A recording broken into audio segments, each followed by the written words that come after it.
tabingin yung ano talaga yung hook ko kasi ano siya ng tumatabingi tingal siya. So ganyan, iikutin lang yan doon sa ano, taas, pinakataas. Kasi tatabingi siya, hindi siya straight.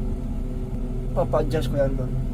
Iikutin lang yan kung saan, ganyan, yung tabingin niya papunta sa kaliwa.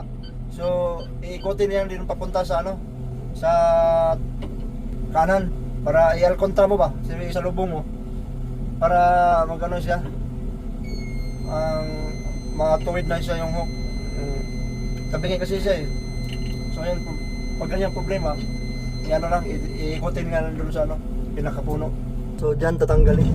Yan, tatanggalin yan dyan. Yan, tatanggalin yan dyan. Tatanggalin yan.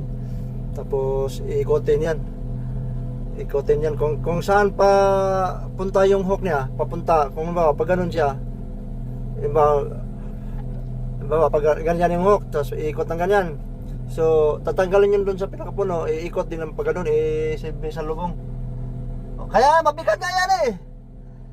Sa lubong, kung saan, kung ba, papunta naman dito yung ikot ng hook niya, yung may rope sling, pag ganun din siyang ikot. So, kung talagang ano na yan, kung talagang malaki yung tabingi ng hook, so ikutin mo nga dalawa o tatlo ba. So pag ganun, kahit ikutin mo lang isa, so matutuwid na yan pag inikot na yan kasi tabingi siya yung hook So yun, so para sa baguhan na hindi alam, baka kayo na tabingi yung hook nyo, ganun lang yun. So tatanggalin niya lang doon sa pinakapuno, anong tawag, kalimutan ko ng tawag dyan.